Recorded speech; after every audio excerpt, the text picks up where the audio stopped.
People often insist that democracy is the way to do things, that all other forms of government are inherently inferior, that democracy is good without question.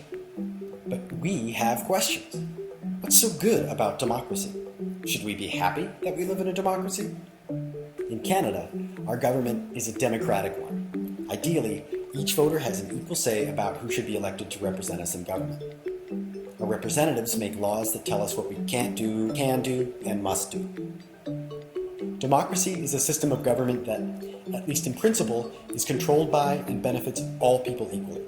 Government of the people, by the people, and for the people. But it's not just about free elections. In order for elections to work, the best democracies also put a pretty high value on principles like equality and freedom. Equality means that your government shouldn't treat you any better or any worse based on the color of your skin, your gender, where you come from, your abilities, your faith, or what you believe. Having freedom in a democracy means having the right to speak up.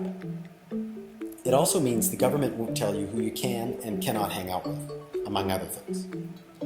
Living in a democracy also means that the people who make the laws don't interpret them. Citizens can use the court system to ensure these rights and freedoms are upheld. For example, in Canada, our courts were one of the first in the world to rule in favor of giving gay and lesbian couples the legal right to get married, which straight couples have always had.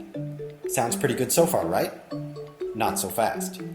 It is entirely possible to elect leaders who govern poorly and take these freedoms away from us. Like Hitler's Nazi Party, they gained power by winning an election. One of the first things they did after winning was to suspend democracy and give Hitler the powers of a dictator. We all know how that worked out.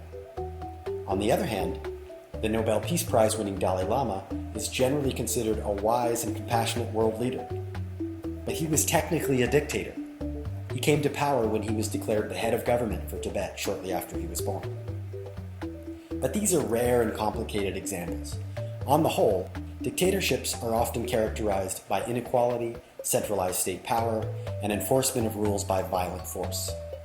Democracy allows the goals of a society to be determined by a vote of free citizens, and as the opinions and knowledge of citizens change with a changing world.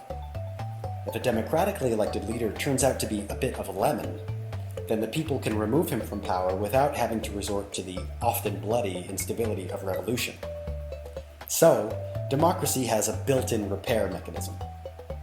We can all think of flaws with democracy. What about the minority voice? In a democracy, don't politicians appeal to public ignorance and fear? What if people don't show up to vote? You might say that democracy is the worst form of government, except for all those other forms that have been tried.